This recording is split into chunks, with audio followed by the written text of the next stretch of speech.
Hello, everyone, and welcome once again to Reject Modernity, Embrace Tradition. My name is Clayton Becker. And I am Megan Cox. And Megan, what are we going to be talking about today? Today, we are going to be rejecting charter schools and embracing public education. All right, good. I like this topic. I wonder who came up with it. The long story short here is that there's been this long-term trend of increasing enrollment in charter schools. We'll talk about exactly what they are a little bit later. But suffice it to say that over the last decade, the number of charter schools grew from around 5,300 to 7,800 and grew as a percentage of total school enrollment from 4 to 7%. And total enrollment in these schools has more than doubled from 1.8 million in 2010 to 3.7 million in 2021. In other words, there's this big shift, and we think it's a bad thing, and we want to talk about it.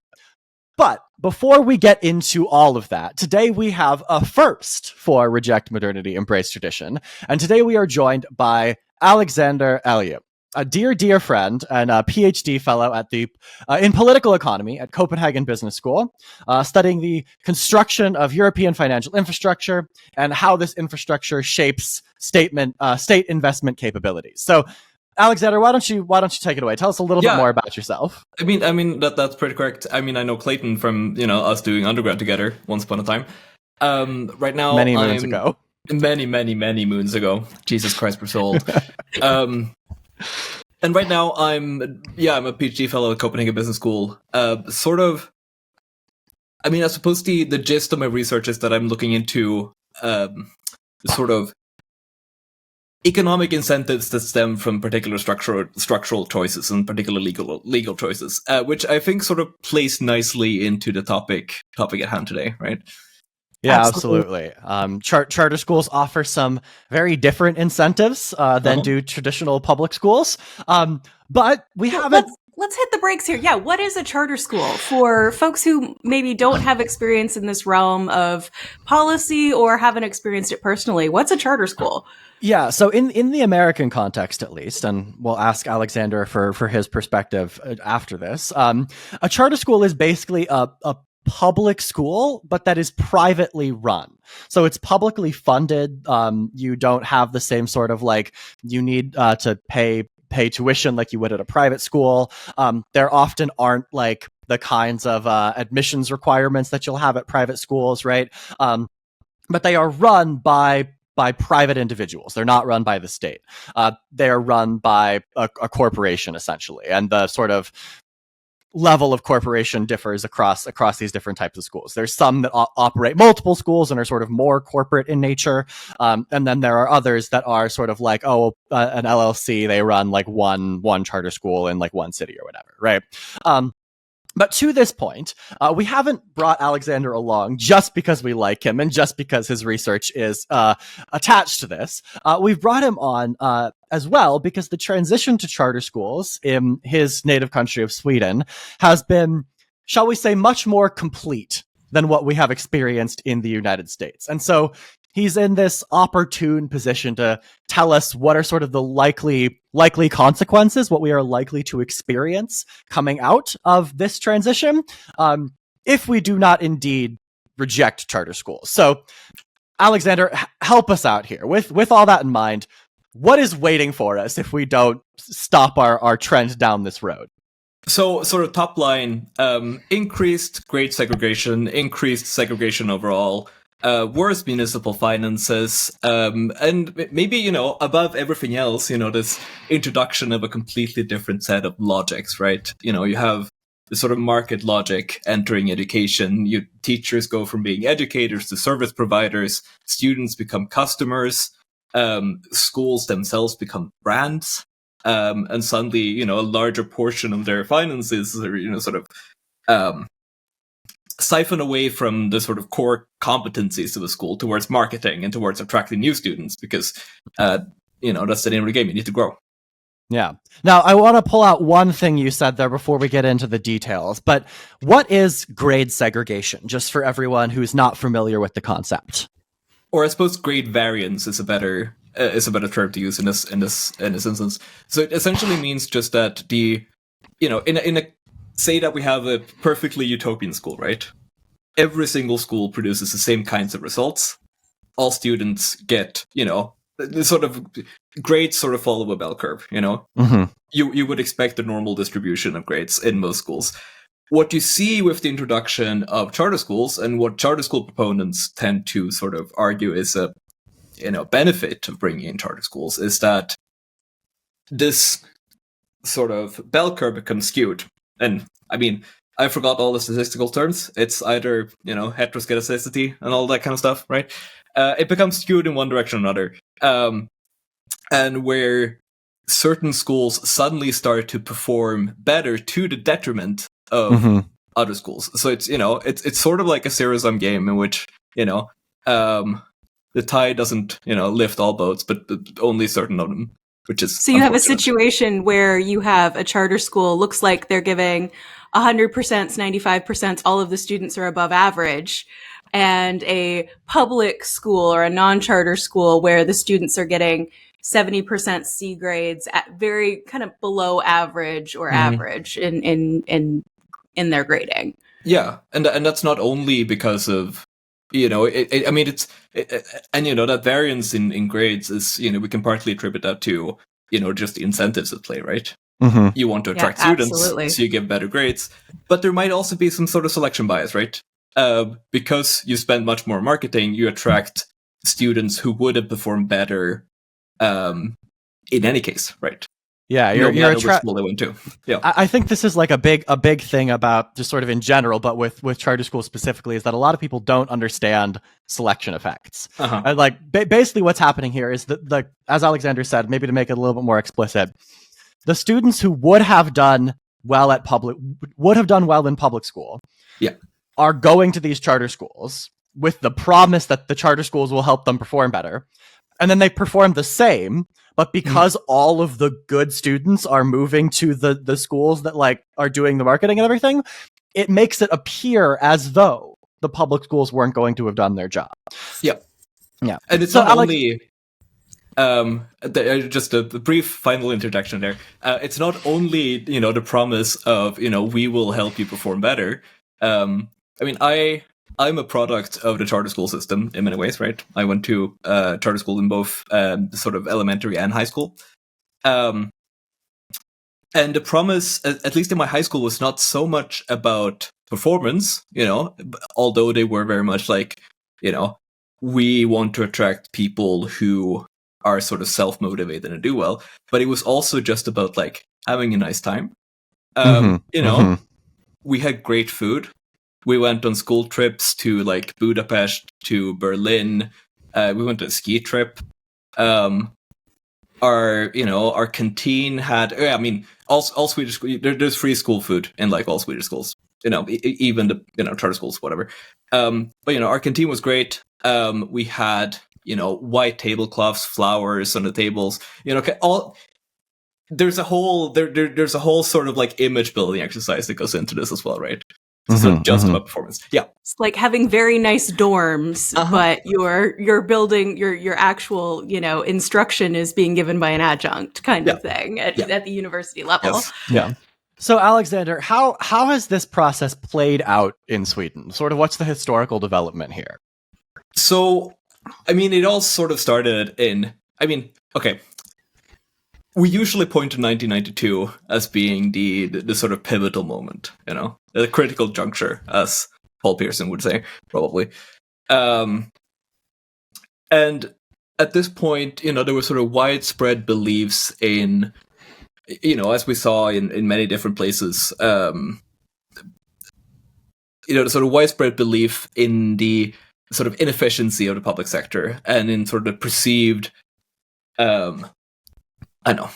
slowness with which it moved, and like how it was difficult it was to sort of like affect decisions made above you. There's sort of like all the sort of classic complaints we have about bureaucracy in general. Yeah, right at the end of the sort of global, like neoconservative, neoliberal turn, right in the late 80s, early 90s. Makes sense. Yeah. So this is sort of like the peak of this movement of Swedish public decentralization in a way. So already in the 80s, you had seen a move from because prior to sort of mid 80s, we had a completely state-run school system. which you can do if you're a tiny country. Like Sweden is a size. I mean, I don't know which state would be comparable in like population size. Sweden's like what, like 10 million people 10 or so? million, something like that. Yeah, so something like, I don't know, like Illinois, right? Yeah. Roughly, maybe something along those lines. Yeah. And then roughly the geographical size of California. But then, at sort of late 80s, we switched to municipally run schools with sort of supported still by state finances. But, municipalities were sort of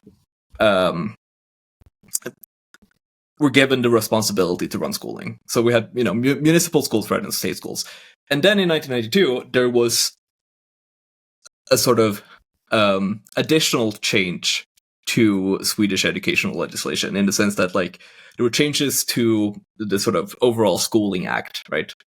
Which allowed for, because private schools and, various other types of schools had existed in Sweden before. There were some religiously affiliated schools, maybe some schools run by like parent cooperatives or like charitable institutions doing like, alternative educational method, like Montessori and Waldorf and that kind of stuff. And, so you have this like sort of meeting between like one move towards decentralization and one move of sort of like equity, because, you see that you have all of these other things going on as well, right? And, you want to make alternative types of education available to students as well. So in 1992, there were some changes to the Schooling Act, which allowed for the public funding of privately run schools and the introduction of a voucher system. So these school vouchers, sort of like, you can sort of see it as a little hat of money, sort of, that you put in every student, and that hat of money just kind of like follows them around. No matter which school they go to, they still, they're given the same amount of funding from the state and from the municipalities. Mm-hmm. At this point, this might, for those who are notably not a visual medium, I had a little of one finger question moment here. This might be a good point to like talk about sort of the budgetary similarities and differences between the American and Swedish education systems. Because one thing that people might sort of argue is that, well, like Swedish educational financing, American educational financing, they're very different from one another. And so we maybe can't bring in the, like, we can't bring in the Swedish context and expect that the same thing would happen in the United States. But how has this operated in Sweden, and maybe we'll then connect it to the United States? So essentially, every student is, I mean, for lack of better words, worth a certain amount of money. And so, schools are funded not through, I mean, there's, funded by municipal budgets and through tax income and stuff, all of that. But, their sort of individual budgets come from the amount of students that they have, essentially. Mm-hmm. So every student is a budgetary line. Every student brings in a certain amount of income, and holds no matter whether or not it's a public school or if it's a private school or charter school. And so when the student moves from a purely public school, municipally run school, to a charter school or a private school, that money just moves from the municipal school to the charter school. Them. Yeah. Okay. So this is basically exactly the same thing that happens in the United States. Cool. Even though our broad funding mechanisms are much different, right? Like, they rely on a complex patchwork of federal, state, and local funding. Like, local property taxes are a big deal, and they have a huge impact on sort of the funding for a given school district in many states. And like, federal and state funding do not offset those things, but the basic idea that each student is a line item, right? And you get a certain amount of money per student that is attending the school. That also does happen here in the United States. And that same money gets transferred over to charter schools when students leave public education and move to charter schools. So just to assuage anyone's concern that these funding models are totally different and so not very comparable, no, in fact, right? Like, they might be different, but the effect of charter schools on the budget is basically the same. And I mean, this whole voucher system, I mean, I think it was Milton Friedman who sort of conceptualized the idea from the very start. Notably not a Swedish guy, but, for some reason we just sort of adopted his ideas whole cloth, which is another very interesting discussion. that might be a future episode on. Yeah, we'll bring you back at some point. Yeah. So to continue the sort of historical run through here, so private schools at this point, and this, mind you, was this change happened under a right-wing government. Private schools at this point would receive 85% of public school funding. So, the sort of voucher amount was not completely sort of transferable, but they felt it prudent to sort of reserve part of this funding for public schools because they do de facto have greater responsibilities. If a private school folds, where are all of those students going to go? They're going to go to public schools. So they have to sort of reserve some excess capacity in both their buildings and like teaching capacities in order to, pick up any slack sort of brought in by the system, right? And private schools at this point were allowed to charge tuition to sort of make up this 15% difference. They're not allowed to do that anymore. At this point, it was less about, because I feel like when we hear arguments about sort of charter schools and about changing our educational system, it's a lot about making choices and making informed choices and sort of, I don't know, being the master of your own future in a way, right?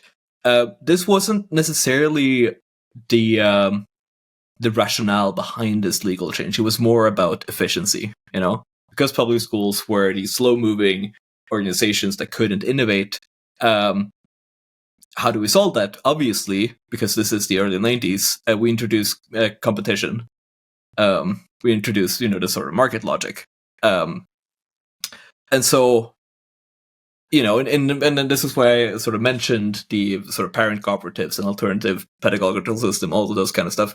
Because if you read the sort of preparatory material and like the supplementary material to this act or to this bill, these proponents mostly sort of push this idea that like this is about making schooling in general more efficient, and it's about sort of to the extent that we introduce an amount of choice, it's about choosing these sort of like small, tightly knit parent cooperatives and alternative pedagogical systems and all of that kind of stuff.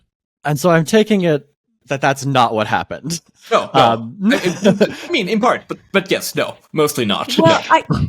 Was there any discussion at the time that education is not like most market goods, in that there are times when you will have to deliberately anger your consumers in order to maintain standards? Was there any sort of discussion of that?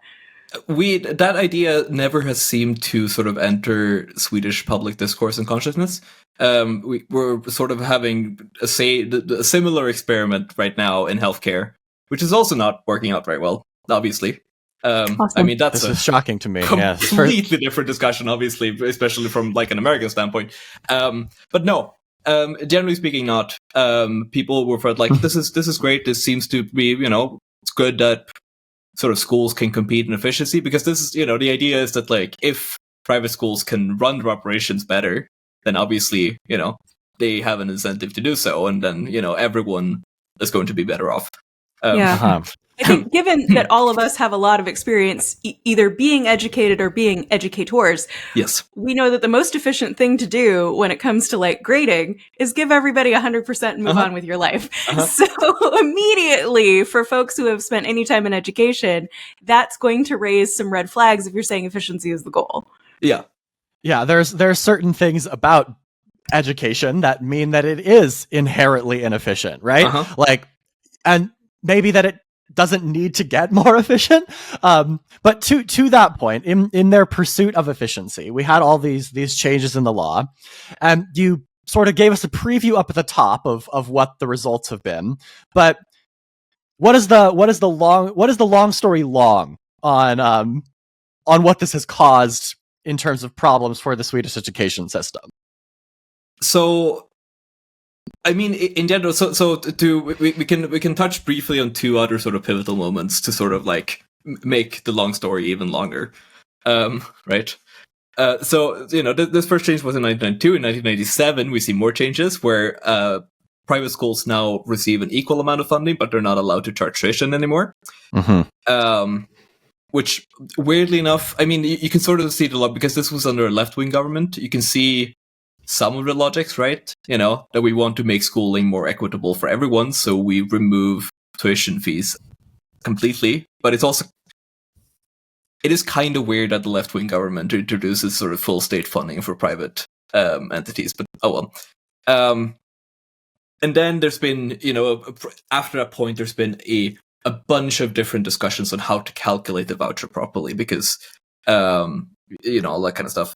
In 2010, there's a extremely complicated voucher system. I do not, I've tried to understand it. I do not understand it. It's sort of cost-based. It's a cost-based way of you need to sort of specifically calculate the costs based on student needs, which you can't really predict in advance, right? Sounds like it probably doesn't work, is what I'm gonna go out on a limb. It doesn't really work either. The rationale behind that. Sorry, the point of that, we're trying to accommodate students who might be more need intensive. Okay. Yes. Yeah. It hasn't really worked out, generally speaking. Also because of these, self-selection and selection effects. So what this, generally speaking, has caused is we see that the variance in sort of we have this PISA survey, right? Which is the international examinations. Yeah. The sort of gold standard for comparing student performance, generally speaking. Since pretty much up until the PISA service only started sort of running properly in 2000. The Swedish scores have declined every year since we first started taking these tests. Almost there was an enormous dip in 2012. It's become slightly better since then, but the overall trend line is pretty much a straight downward slope since 2000. The difference in sort of results between different schools has increased since then.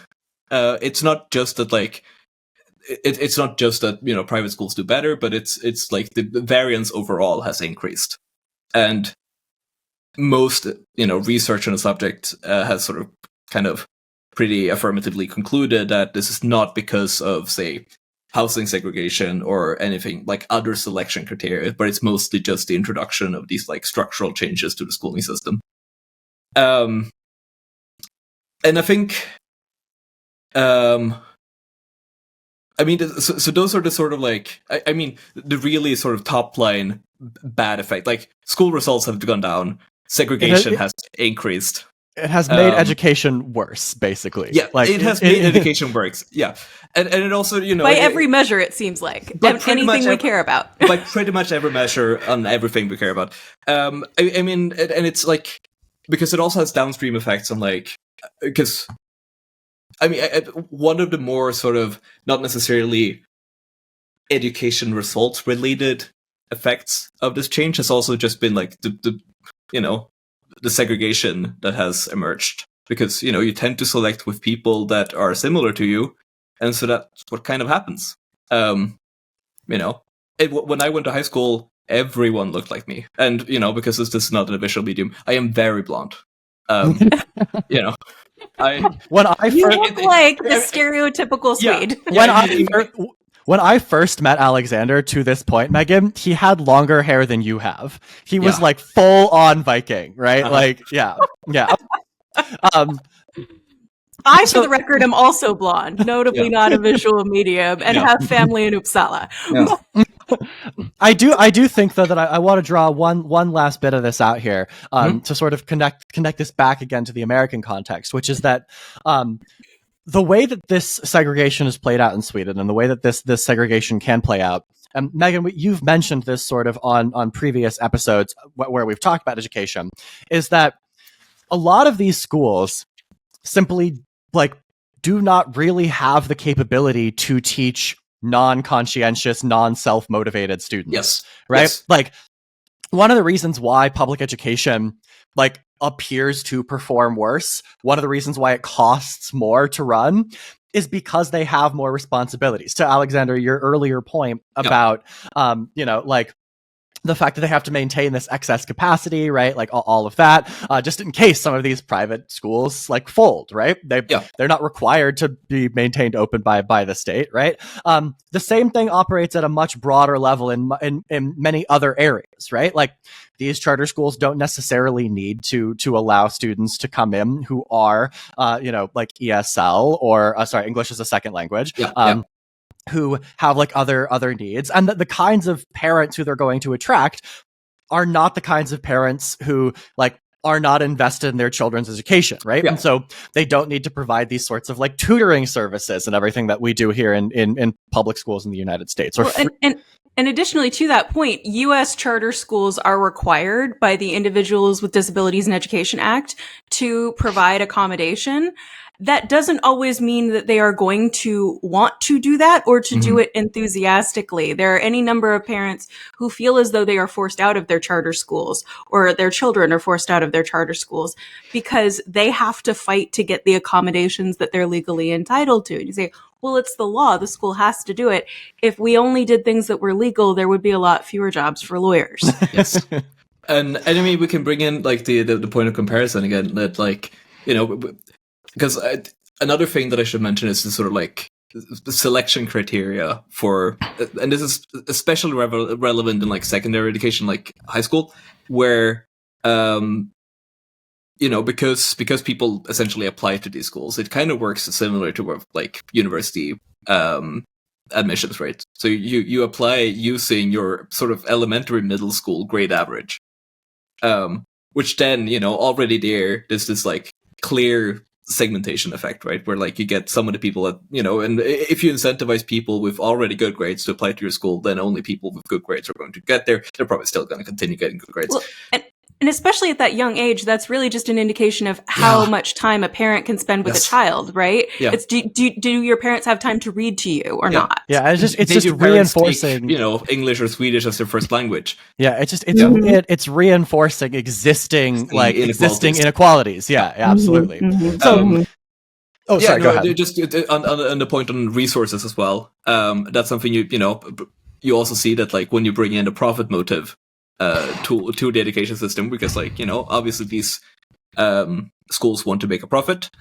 They make that profit by spending less per student than the public schools do, and you see that like on the sort of proportion of qualified teachers.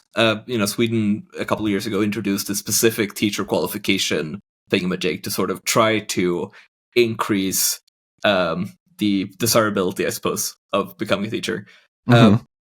So the proportion of qualified teachers in 2021 was 80.8% for all of Sweden. For independent or charter schools, it was 71.5%.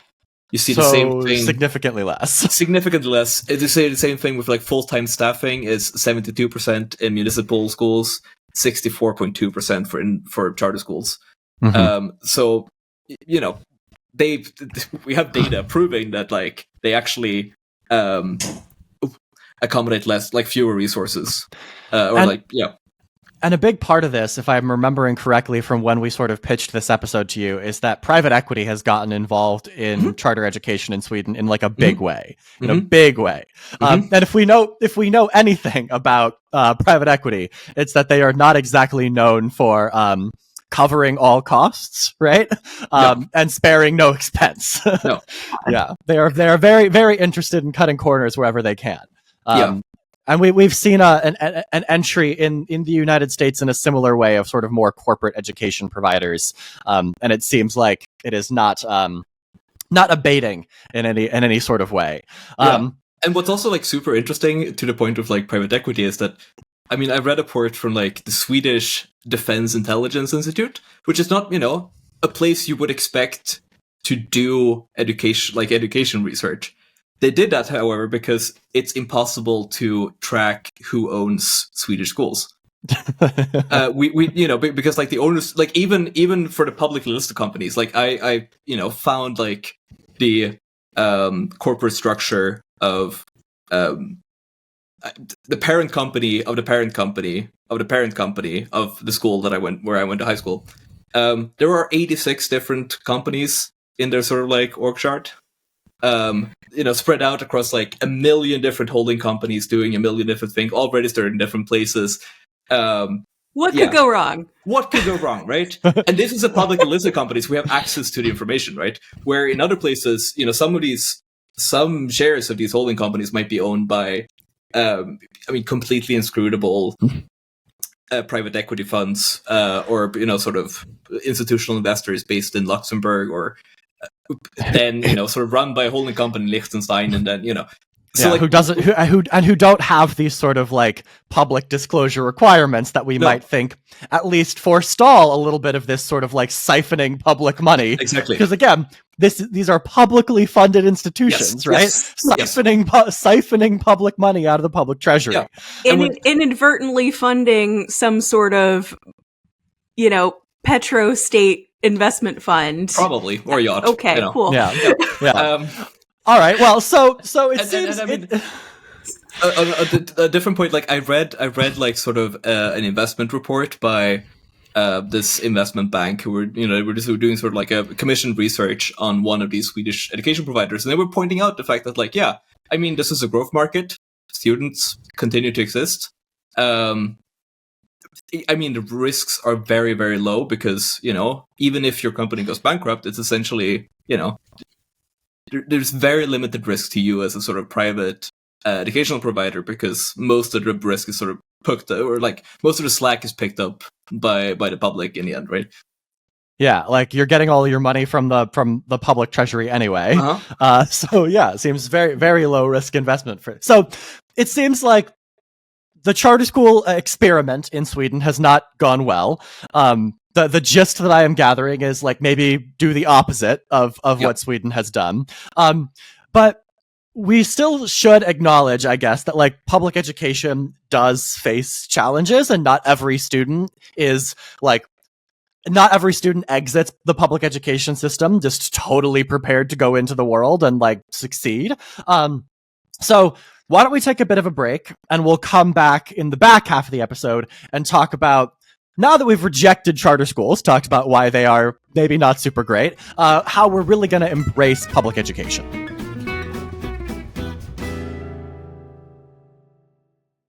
Welcome back, everyone. When we left off, we were talking about why charter schools are terrible. So let's discuss why we want to return to public education and kind of what that means for us. Yeah, so I think the first half of the episode here is basically charter schools are sad. They make us sad. They worsen education at a society-wide level, and maybe we shouldn't do them, right? But public education does face challenges. So what do we do? I think first and foremost, before we get into all of the like what do we do here, though, I do want to acknowledge that like public education is still, on the whole, pretty good, actually. Like let's give a little bit of credit where credit is due. Like let's not shortchange educators here. Absolutely. It seems to me that this is one of those complaints of every generation. Every generation looks at what is going on in public schools right now and says, oh, things are getting worse. Things were so much better when I was young. Yeah. And I think it's also a thing that like most people are like satisfied with their own child's education, but it's like someone else in some other city, you've heard about, how awful the public education is and how they're teaching critical race theory and forcibly transitioning kids and all that, right? Like all the horror stories come from... Or less controversially, they're teaching math in a new way that you don't understand. They're using Arabic numerals, Yeah, Arabic numerals! But so the basic idea here is that like public education is not like irredeemably falling apart, right? Like there's still a lot of good there. It's not like so far gone in the way that conservatives would have you believe, that like the only possible way to save education in the country is in fact to move to this charter school model, right? I think to just give a couple of stats on this, right? Like 83% of American students still attend public schools, right? 10% attend private schools of some sort, those being like both religious and just otherwise private education. And then like, again, that, as we set up at the top, about 7% of students are in these publicly funded charter schools. And to Alexander's earlier point about Sweden, about the sort of qualifications of teachers, we see the same thing in the United States. Contrary to popular belief, public school teachers are by and large better educated and more qualified on average than their private and charter school counterparts. 52% of public school educators have a master's degree in some subject, even if it's not exactly the subject that they teach, compared to just 41% of teachers in private charter schools. Public charter schools and private schools. So like, public education is not irredeemably far gone, right? Like it can be addressed. These problems can be addressed. And we can fix it without having to just totally blow up the entire thing. But before we get into all of those details, I think it's also important to sort of reframe how we talk about education. We alluded to this in the front half, but there's a challenge in the way that we've decided to discuss education in the country. I completely agree with that. And you all, if you're a longtime listener to this podcast, you have heard my level of concern with how we view our society as so very rivalrous. Specifically when it comes to children, there is an instinct, and I completely understand it, to take care of and provide for your own child and to worry about your child and no one else's. If my child is getting the best education possible, that's fine. That's great. I don't need to worry about anything else. And I think that's the wrong approach. I do think we need to be worrying about the education of all children in our society relatively equally. We need to be thinking about the fact that if we have the luxury of being able to be concerned about our child's education and seek out better educational opportunities, that is indeed a luxury, and we should want that for everyone. Additionally, I think we think of education and educating our children as the only way in which education impacts us. If you've ever had a job where you had a coworker who you thought, my gosh, did nobody ever teach this person to XYZ? Why doesn't this person know how to use commas properly? Why doesn't this person know how to answer the phone correctly? Why doesn't this person know how to, whatever it is, the education system is their opportunity to have learned that. And if they did not learn to use commas the way you learned to use commas, that's a failure of the education system, and that's how it impacts you. If you run a business and you're hiring people and you can't find qualified applicants, that's a little bit about the education system too. It's not just about your child or your family. It's about working in a society that functions. And we establish the baseline, the minimum competency for our fellow Americans or Swedes, no matter your situation. We establish that in our education system. So let's think about this as a public good, not as a opportunity to produce the best child you can for yourself, or to produce the best advantages for your own family, or a commodity or a way to make money. Let's consider this an actual public service that we want to preserve. Yeah, to Alexander's earlier point, this is an instance in which a rising tide does actually lift all boats rather than just a few of them, right? Because as we talked about in the front half of the episode, removing all of this funding from public education does make public education less effective. It does make it worse. It offers them less money to do the more difficult job of educating the students who aren't self-motivated, whose parents aren't going to the trouble of putting them in charter schools. It also, weirdly enough, makes public education more expensive. Yeah, there's an economy of scale issue here. Exactly, because like public schools have so many fixed costs that they have to sort of account for. And when you sort of very explicitly remove some of the funding that goes towards those fixed costs and put them somewhere else, those fixed costs remain. And so public, like, you know, the sort of negative spiral becomes worse and worse and worse the more sort of porous the system becomes, I suppose. Yeah, absolutely. And over time, so what are our solutions here? What are our solutions? Yes. Okay. So in order to make public education better, we need to reinvest in it, right? We need to stop chipping away at it until it dies this death of 1,000 cuts, right? And the first thing here is we really need to continue to support teachers and to attract qualified teachers into the profession, especially in the United States. I can't speak to Sweden. We are having this shortage, this widespread teacher shortage, as more and more teachers continue to leave the profession. Not by any means the majority of teachers, but a number of them, right? Especially post-pandemic, teachers are having a rough go of it, right? Their compensation has basically stalled in a lot of ways. They are experiencing, as we talked about in our book bans episode, like an onslaught from parents who don't want them teaching the things that they're teaching and who don't understand the difficulties of the job. And so we need to improve compensation. As well as invest in these educators' professional development, right? Offer them opportunities within the school system to have a real career rather than just sort of like telling them, this is your job, this is what you're going to do, and you're sort of expected to do that and nothing else, right? There needs to be opportunities for people to grow in the profession. And then also, in my opinion, we need to sort of rethink these like traditional classroom models, which are becoming somewhat outdated with the kinds of like subjects that are now being taught, especially in high schools, right? This idea that the single teacher, single classroom model is as appropriate for one subject as it is for another is not necessarily tenable. And there's a good amount of research on sort of teaching pedagogy that, especially when it comes to sort of more technical subjects, having multiple instructors, each covering separate areas of those topics, can be very beneficial for students' learning retention and sort of their development overall. Second, to the point that Alexander made about, charter schools weirdly making education more expensive because of these fixed costs. A big deal here is that we need to repair and modernize our school facilities. To maybe give an analogy here, and feel free to jump in if you've heard this one before, but there's the difference between sort of like a poor man buying boots and a rich man buying boots, right? A poor man has to buy a $50 pair of boots every season, right? By the end of the season, right? Those boots are worn out. He needs to buy another one the next year, right?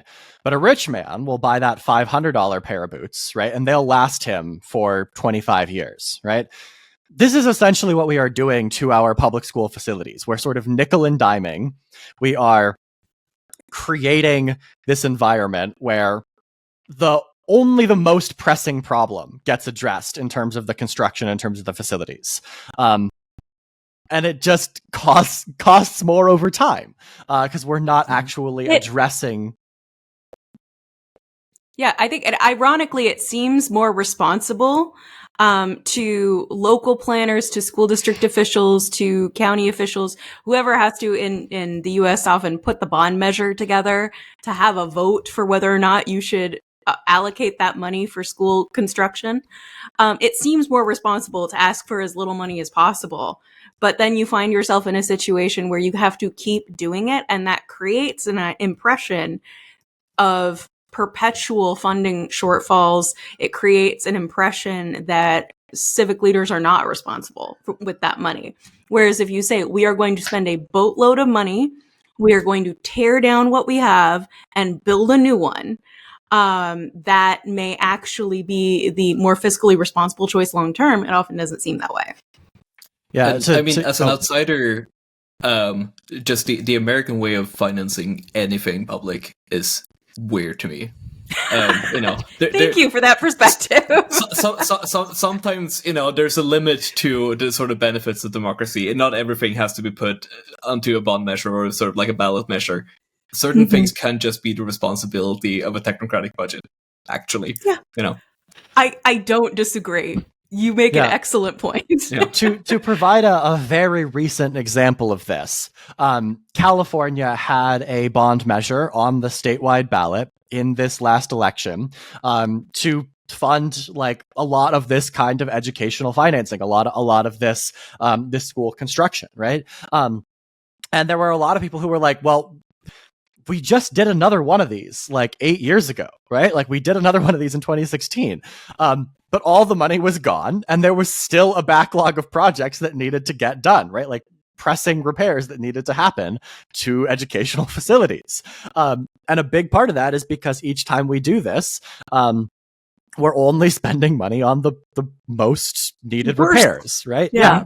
And we're also only doing this at either a municipal or a state level. And that's just not where most of the money is in the government in the United States, right? And so truly modernizing and revitalizing school facilities requires federal action. Things like the Rebuild America Schools Act, which was introduced in the Senate by Senator Jack Reed of Rhode Island in 2023, and promptly went nowhere at all. No action was taken on it. You can go to like the Bill Track website, and it's like one action introduced and referred to the Committee on Finance, and then nothing after that, right? But it does require this federal funding. It requires this federal action to fix this backlog in American public education. Just right now, we're not doing it. We're not doing it. Third, and I know this is going to be Megan's jam. This was a topic of a very recent episode. We need to support family, school, and community partnerships and the use of sort of what we call whole child approaches to education. It really does take a village, and charter schools sort of only further silo families away from one another and further make this village less common, less communal. Exactly. I think that siloing is exactly the right point. You are creating competition between parents, even if it's just a simple lottery system to determine whose child goes where. You are creating competition between parents over whose child is getting a scarce resource. If we are actually looking at charter schools and thinking, oh, the charter school is the better place, that's where I want my kid to go. Additionally, you continue to create distance between educators and parents when you are perpetuating a mindset of the parent and child as consumers of education and the teacher as the employee. We often continue to carry that the customer's always right mentality when we start to treat education like that. Of course, the whole saying is the customer is always right in matters of taste. It is not necessarily true that a parent is going to know how to educate their child better than a teacher who has studied specifically how to teach children, especially at that particular developmental level. Additionally, teachers are the ones required to enforce standards. And to the extent that accreditation does depend on that, the teacher may be in a double bind. We also find that as teachers are asked to do more with less time, they find that they have even less time to engage with parents and community members. And if you have a school that has a profit motive, you may find that teachers feel that they are even more squeezed and have even less time for that kind of community involvement and parental engagement that's necessary to perpetuate those sort of harmonious relationships between the school and families. And that's something that comes up time and time again with like Swedish teachers unions as well. There's so many complaints about, the unbearable load put on teachers and, the amount of KPIs and metrics that they have to sort of reach in their teaching, which is sort of disembedded from the core purpose of education. Right? Yep. Yeah. And also you can sort of think of this like model from the teacher's perspective, right? That if you are treated as just another employee by these like charter school running corporations, right? Even if you wanted to, even if you had time, right? Even if there weren't all of these metrics and KPIs that you had to hit and everything, do you want to go out and interact in the community? Like, is that something you're even interested in at that point, right? If you don't feel as though you have this connection to the community because, you are in that community, your own children attend those schools and, all of that, all of those other things. Yeah, one might say to Megan's earlier point that it is rare, in fact, that parents know how to better educate their children than professional educators, right? And to that point, we have our fourth potential reform here, fourth potential thing we can do, which is to strengthen and expand college and career pathways after high school. Expand people's access in secondary education to this world of tertiary education, to this further body of professional educators, right? Partnerships with local community colleges and sort of other colleges and universities in local areas have been extremely successful where they exist. there is a lot of evidence, and there may be some selection effects here, but there are some randomized studies that look at this as well. That dual enrollment programs, in particular, seem to be extremely helpful to students, particularly disadvantaged students, those who are less likely to go to college. Basically, what these programs are, for those who are listening and maybe aren't aware, is that these students are enrolled at the same time in high school classes as well as in some community college courses or colleges at the local college, even if it's not just a community college, not just a junior college, as some people might know them as. And this happens partly because they just show students what education is like, what university education is like before they get there, and that, like, yeah, you belong in college. College is a place for you, and so these programs seem to be they seem to be very helpful in getting students who maybe otherwise would not have attended college to attend university. These programs should be expanded, right? There are community colleges all over the country. In most American communities, there is a community college relatively close by that high schools can partner with. And then I know this is also going to be a little bit of Megan's thing, is that we should like reinforce and bring trade education back into high schools. It's sort of gone out of vogue a little bit, and I think this is a mistake.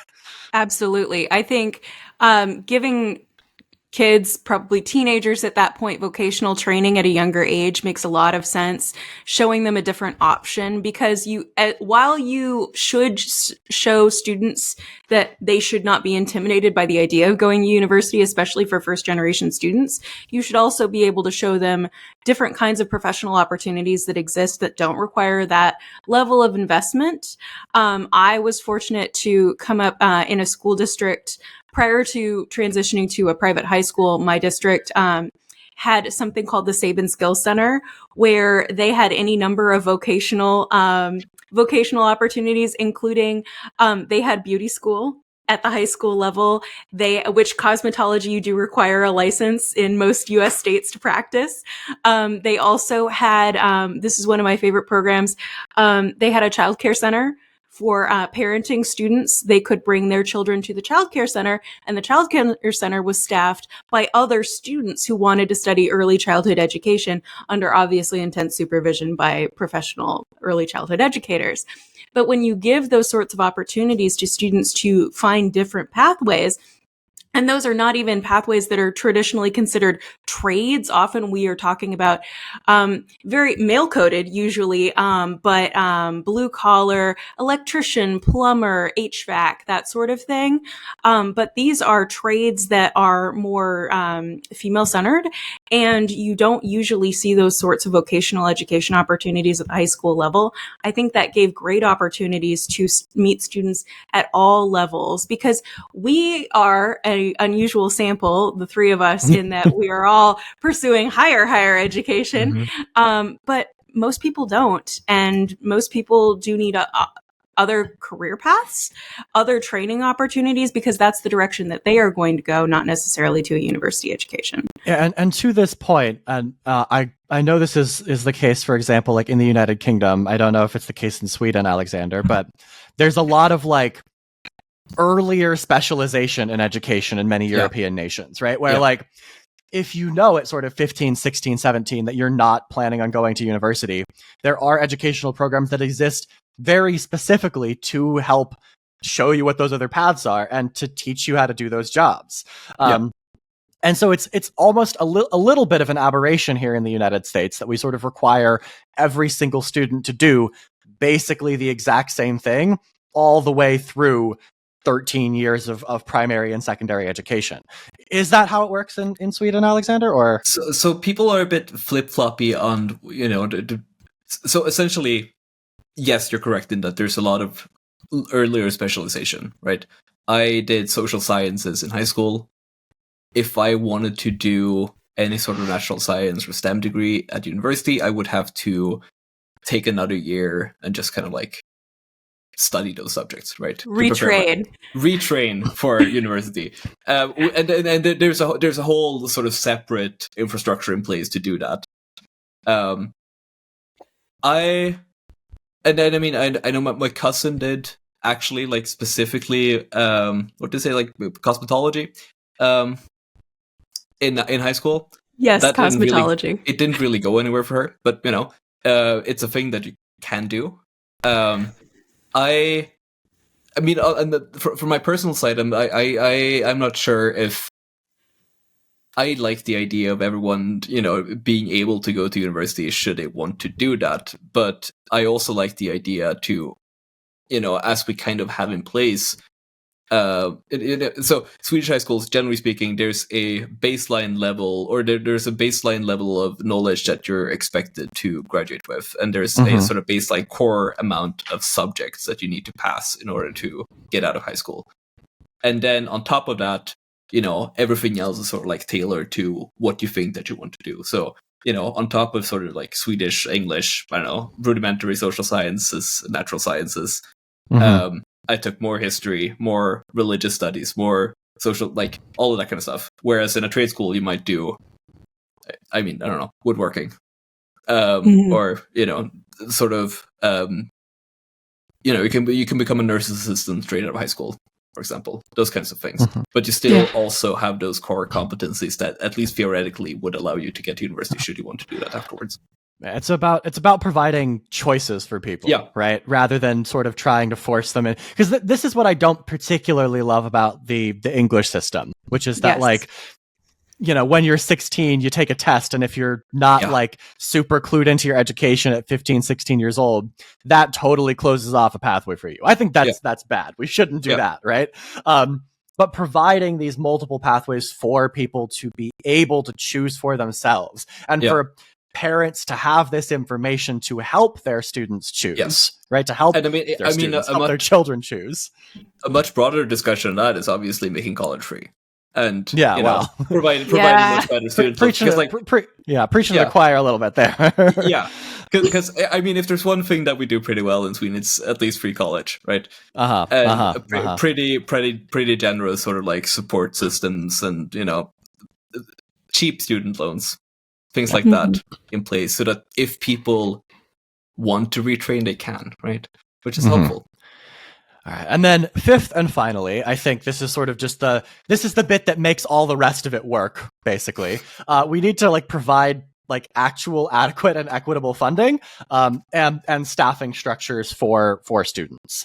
As we've talked about sort of throughout the episode, funding models for public education in the United States, and it seems increasingly in Sweden, are all sorts of messed up, right? Districts that are in high poverty areas, which serve larger shares of non-white students, get less. They get less funding per student than districts with low poverty, which predominantly serve white students, right? So that highlights sort of the inequality here. Funding for many schools is still based largely on local property tax levels, which makes it harder for schools in poorer communities to provide the kinds of services that are necessary, because the need for funding is greater there. And it creates terrible incentives for parents and families in terms of their own decision making economically and in terms of their careers. Yeah. And so basically what we're advocating for here is to create maybe a working version of what Alexander talked about earlier in the episode, where you have this need of the student model accounted for, right? Something that's a little bit maybe less hopelessly complex than what Sweden has done, but a weighted funding model that does prioritize the specific needs of students, right? Prioritizes the fact that in higher poverty areas, students face challenges related to poverty. They limited access to additional educational resources, unstable housing, nutritional needs, right, which require schools to sort of step in and provide these extra services like tutoring and counseling and food programs and all of that. And several states are already examining these funding formulas to try to close these equity gaps, including Maryland, Colorado, and if you can believe it, of all places, Mississippi, right? If there were ever a place that needed it. But like, not the first place you would imagine, right? No. But we should look at these states' experiences, see whether what they're doing is working, and then try to implement those on a broader scale to remove some of these iniquities that exist in American education. Absolutely. Absolutely. Let's reap the benefits of our crazy decentralized federal system and see what other states are doing. Yeah, use a little bit of the capacity of states to be, as we say romantically, the laboratories of democracy, right? Mm-hmm. Yeah. But until then, until we have all of this done, which, we'll see what happens over the next 4 years, until we have the ability to do any of this, I think it's important that we, maintain this posture towards education, that like it should be this public good. We should be thinking about reinvesting in public education rather than giving up on it. And in doing so, we'll be rejecting charter schools and embracing public education. But until then, I have been Clayton Becker. I've been Megan Cox. And I've been Alexander Elg.